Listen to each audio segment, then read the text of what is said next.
Hey guys, what's going on? It's Eli back with another review, and it's been just a little while since I've reviewed something of DreamWorks, just a little. In fact, if you guys remember, I did review the first two films. You read the title, you know what I'm reviewing. But of course, I'm not doing this alone. And you know what? This is a bit similar to when it came to reviewing the last couple of Ice Age films. The last two actually. No. Yes, it was actually the last three, I mean. So just like with the Ice Age films, the same thing's happening with the last two Shrek films. I, of course, got with me, he's back once again, the Amazing Gamer. It's good to have you back. It's good to be back. Hello, everybody. Yes, so, this time, me and Amazing Gamer, we are reviewing, the last two Shrek films, and, of course, for this one, we are reviewing Shrek the Third, and yeah, I have a few good memories of when this film came out, and for example, I remember seeing the trailers, and I think when I when I saw this when I my family and I we went to our local movie theaters a couple of times, and they did run the trailer of Shrek the Third, and I'm pretty sure maybe I think, I did see Shrek the Third in theaters, I think, because this was back in 2007, so I'm pretty sure that, I did see that on the big screen, and then, of course, when I got it on DVD, but we'll come to you, Amazing Gamer, what are the first things you have to say about Shrek the Third? Well, my first exposure to Shrek the Third was, I think I was about 10 or 11 years old at the time, and the first time I saw it was in... here in the UK, I'm not sure about the US, but we have these sort of TVs that can go in the back of the car, go around the strap of the passenger and driver seat. Yeah. And you can put little DVDs in those, and you can watch them from the back seat, the children can watch from the back. And we put on Shrek the Third for the first time. Oh. And I had never seen it until that point. Oh. And I actually thought it was a genuinely fun movie. And it wasn't until, since the internet came around in my life after a couple years... And I saw that this film apparently performed really badly. And I found that weird, because I really enjoyed the film. There were some great things about this movie that still make me laugh today. Yeah, I couldn't agree more, because I think Shrek the Third is pretty good, and, how the film was received, But, and the thing is, this time, Prince Charming is the main villain, a callback to Shrek 2, where Fairy Godmother, okay, you had both Fairy Godmother and Prince Charming, they were the two main villains, but really, it was focused on the Fairy Godmother, and, a little bit, say, on Prince Charming, but this time, with Shrek the Third, it fully, focuses on Prince Charming, him, being the main villain, and, how he is gonna, take over far, far away, etc., make his mother proud, okay, do you have anything to say on, Prince Charming, being the main villain?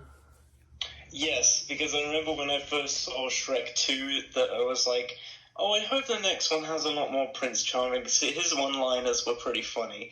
And in this movie, it makes sense for him to continue his mother's mission to...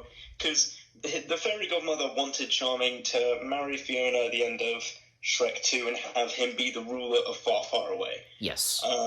Which, of course, didn't end up being the case, and unfortunately, the fairy godmother ended up kicking the bucket. Yep. And now that Prince Charming is all by himself, he's just doing boring, terrible stage performances using a little...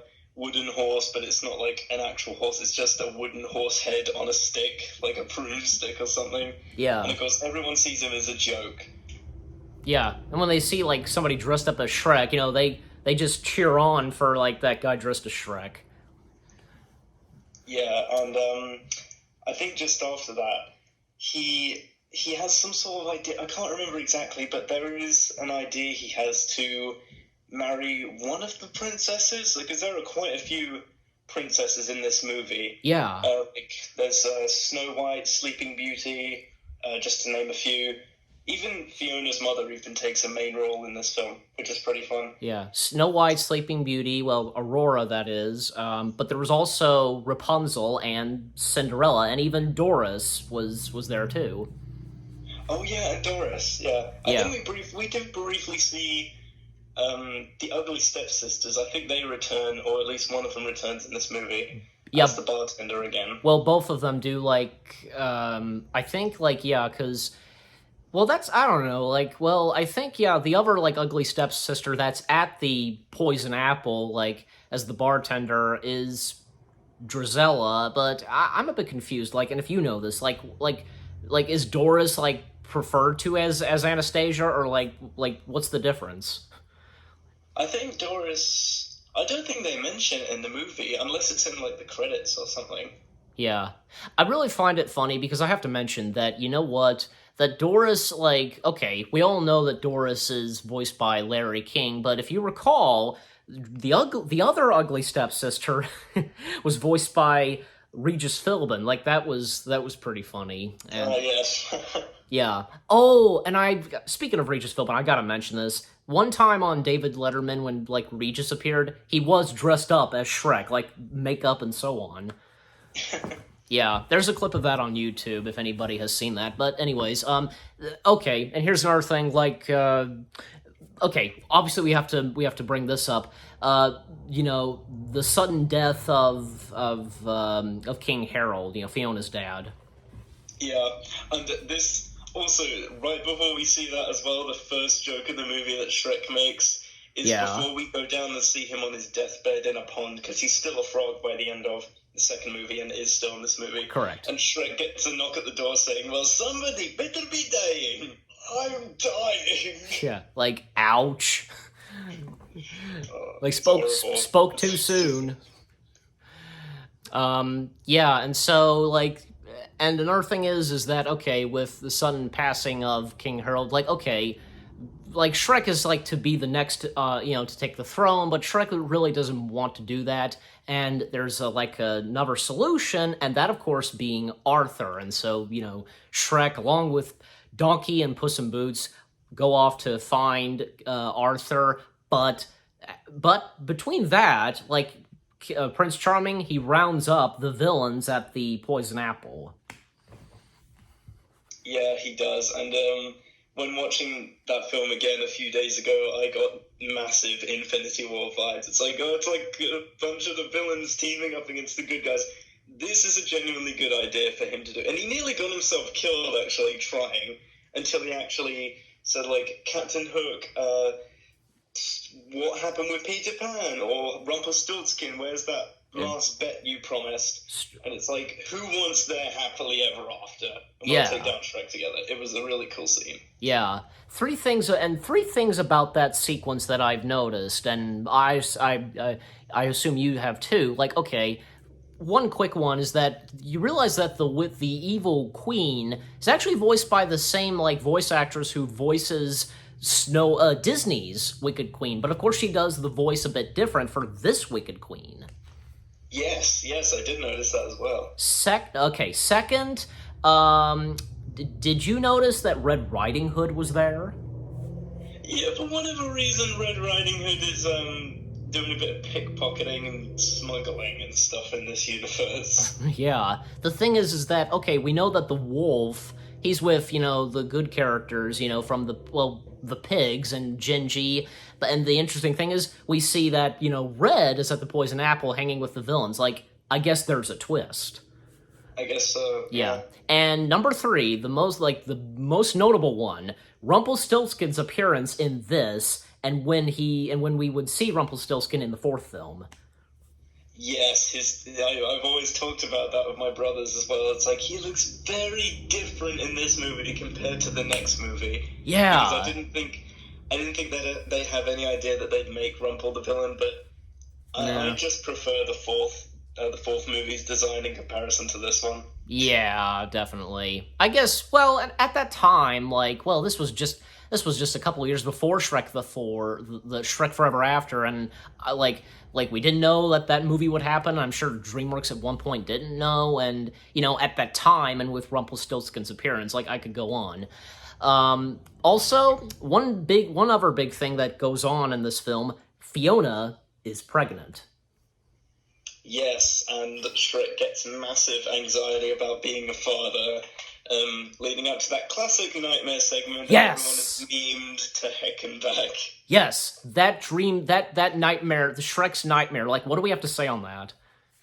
It's very bizarre. It is bizarre. I couldn't agree more.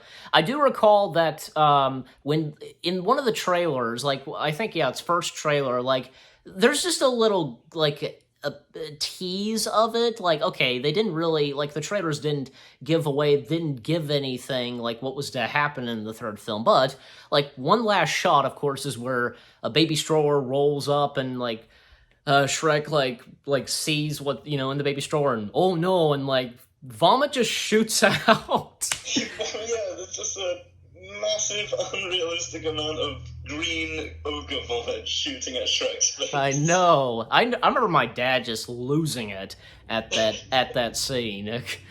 I can picture it right now, and Shrek, whoa! It just yeah, it is pretty funny. And then another thing is just. Okay, in that nightmare sequence, just a massive of babies just coming through the windows, and like just Shrek trying to run away, like get out of the house, and I don't know, like he's supposed to. How do you explain? Like, what's with this part where he's like a teacher or something, and he's naked? Yeah, he's like got the classic college fez. Yeah. In a massive mile-long barn of ogre babies. What's the context of this scene? And to top it off, like the last like before Shrek wakes up, well, he thinks he's woken up because of course he's on the boat, and we see that Donkey and Puss have baby faces, and of course Donkey saying "da da." And that is forever stuck with many people's minds to this day. I could imagine. And after all that, like of course they make their way to like fairy tale like version of like a high school. Like what do we have to say about that sequence? I think this is where the lesser-known fairy tale characters, like, Arthur, like, it's obviously a play on King Arthur, but he's not a king, he's actually quite a failure. And they have Lancelot here in this place, and he's actually a pretty good knight and a warrior in training, but he's also a bit of a bully, which is just great. Yeah. And there's also one scene where these two guys come out of, I think it's like a small cottage, like coach, and there's like smoke coming out of it, and they're like, yeah, see you later, dude. And I'm like, oh, I get the joke now. Okay. And also, like, trying to remember, because, like Arthur kind of runs away from Shrek and Donkey and Puss, and even at one point, like, one scene where Shrek, like, pretends he is, like, in competition for, like, mascots, and, there's that, and also like during that, like, well, of course, like Prince Charming and the villains, they come in, they invade far away. And do you recall that one quick scene with Captain Hook? Well, if it isn't Peter Pan, shut it, Wendy. His name's not Peter. Shut it, Wendy. Yeah, there you go. And that sequence where, of course, they like the Pinocchio, Gingy, and the others, they help Fiona and the princesses get out, and, like, stalling Prince Charming, and, like, Gingy starts having flashbacks, like, his whole life flashing, in his very own eyes. Yeah, his whole life flashes before his eyes because he thinks Hook's about to slice his buttons off or something. Yeah. Yeah, because we, like, see, like, everything that goes on from, I guess, when he was born, and, like like like a small like even though we don't see his face, like a cameo of Lord Farquaad just laughing and some like Bionic Man stuff going on, and then that like one funny scene where like Pinocchio is just talking so much, and yet for once like it just like at one point like his nose doesn't actually grow. Yeah, because he uses reverse psychology. It's like, so you do know where Shrek is? No, on the contrary, but there's a little bit of a technicality of what it shouldn't probably be. It's clever while it lasts. Yeah, and then of course one of the pigs like gives out like what like of where Shrek is, and also like things don't really go that good like between Arthur and Shrek. Okay, and also jumping to this like Merlin. What do we have to say about Merlin? He's the best part of the movie for me. I loved every scene with Merlin in this film. And especially, Monty Python veteran actor, Eric Idle voicing the Merlin. He nails it at, voicing Merlin. He does. He certainly does. And his story, Merlin's story, is basically that, like, Shrek is questioning, how do you know this guy? It's like, oh, he was our school's magic teacher until he had his nervous breakdown. Yeah. Speaking of which, I just now thought of this, and to you viewers, you saw my reaction to this. I read about this, that Eric Idle, in the opening to Shrek, because with Prince Charming, performing on a stage, that one shot where this one guy, he's like using the coconuts to make the sound of the horse, Mm-hmm. Well, I read about this, that Eric Idle actually, sued them for that because, well, in Monty Python the Holy Grail, they did that, like coconuts. They did, right in the opening scene as well. I remember that well. Yeah, but Eric Idle then realized that actually this had been done before. Like coconuts were used to make the sounds of horses, Yeah, of horses troughing, yeah. Yeah. So I just had to mention that.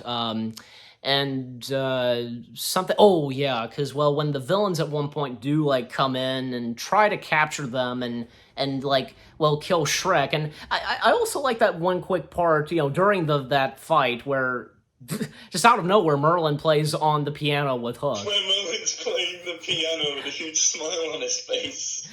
Yeah, and the Hook's just bug off, So there was that, and then at one point when Merlin does help them get back to close nearby, far away, and okay, at least it's not in the entirety of the film, okay, because not from the beginning. Just you get my point. Donkey and Puss in Boots switching their voices. Yeah, because they ended up holding paws and hooves on the journey back. Yeah, exactly. Puss's voice is in Donkey's, while Donkey's voice in Puss's body, and oh yeah, and even when say Puss in Donkey's body, because that were even in Donkey's body tries to do what he does, with the adorable eyes. Yeah, and just the guards end up finding them and just kill it. Exactly, yeah.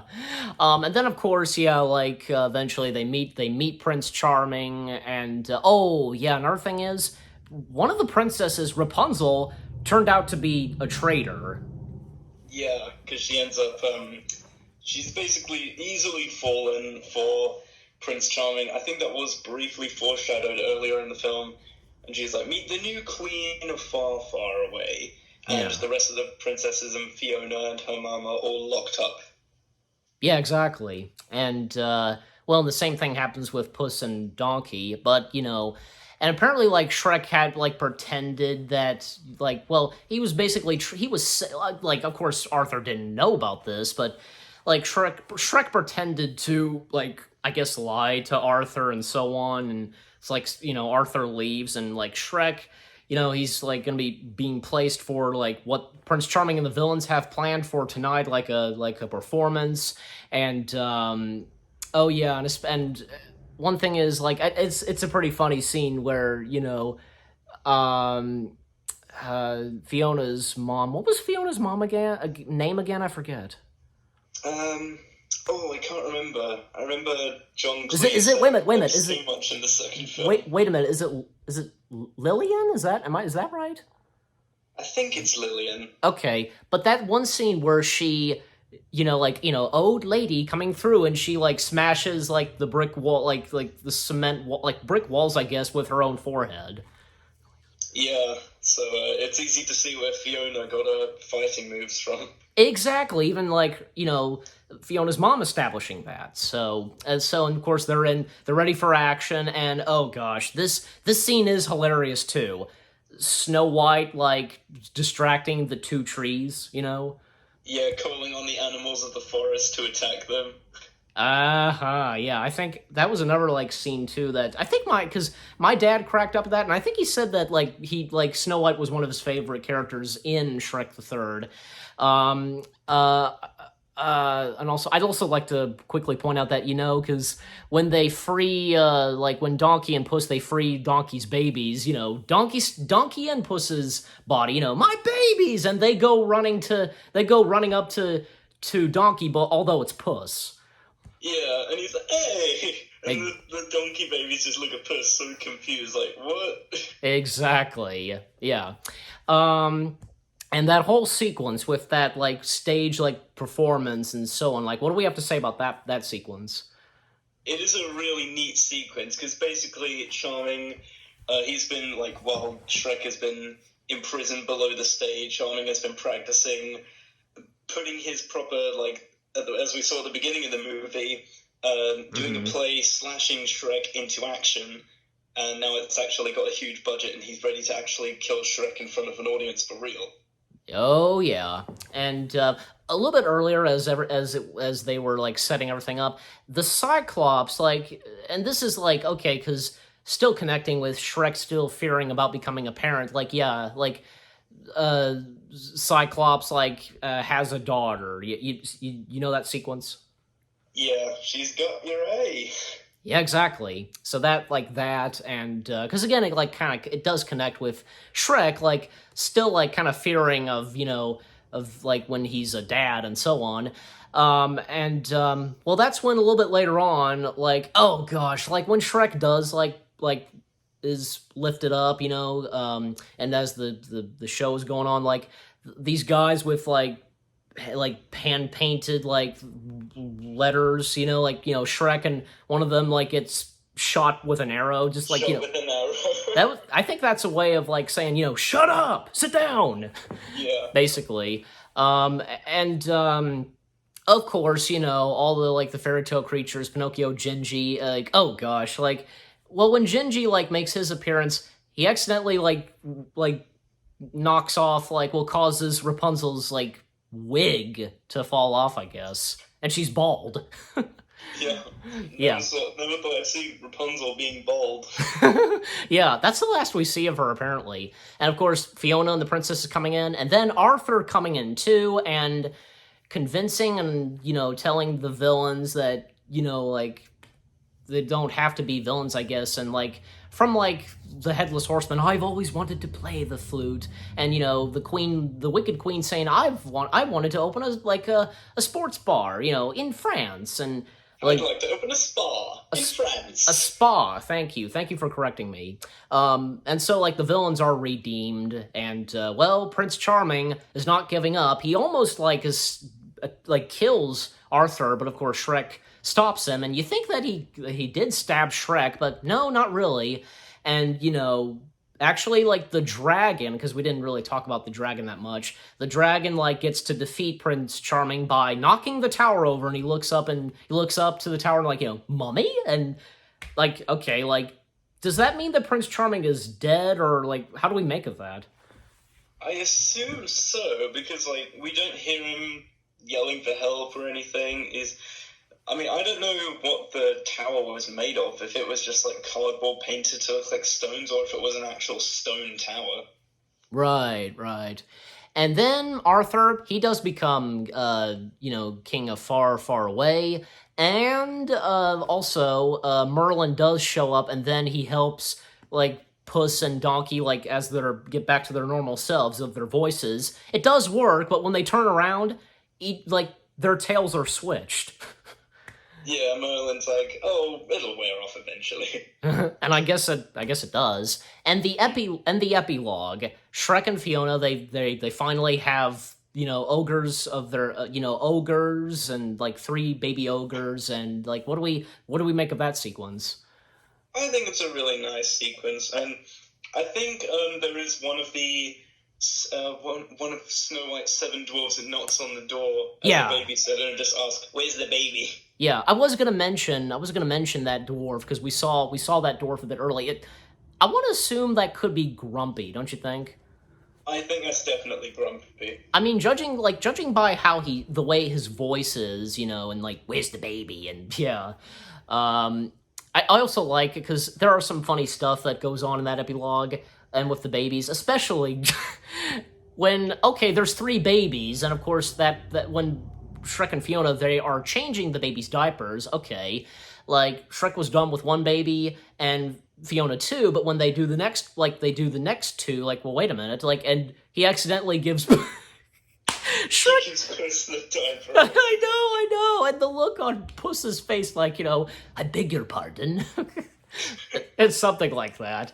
And, of course, the babies are put to sleep, and, well, what should we do now? And, of course, they're zoinked out and snoring, and, of course, one of the babies wakes up, and Shrek, I got it, and also the song that Puss and Donkey sing during the credits, is it, like, I want to thank you, like that song. I don't know what the title is, but... Yeah, neither do I. I've never read the title before. Yeah, me neither. Yeah, I mean, okay, but what are the last few things we have to say about Shrek the Third? I think it's actually a pretty good movie. It doesn't warrant all the hate it gets because, like the first 2, it's still really enjoyable and continues the story. It's a good... Like, that's what I love about the Shrek movies. None of them feel like they're restarting the lore or anything, because when Shrek 1 ends, we pick up right where the first film left off, with them going too far away in the carriage. And by the end of this, or by the end of Shrek 2, they're still in far away after, the Vida Loca and everything is done. And then Shrek 3 starts, and they're still waking up in the morning in far away. So it keeps going. It keeps the continuity consistent. It feels like one big story. Yeah, absolutely. I couldn't agree more what you said, and for me, I think Shrek the Third, I should say, is not that bad, and again, like how the movie was received, well, it's how it was received, and they're like the people's opinions, and but. People like us, we enjoyed it. We like Shrek the Third, and that is until when we review Shrek Forever After. So, and how do we rate Shrek the Third?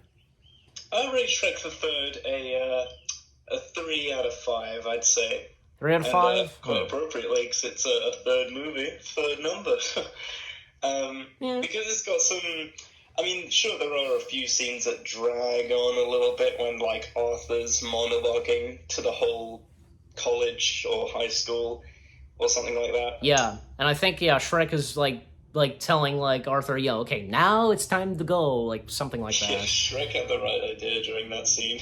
Absolutely, yeah. I think that was the intention, of course.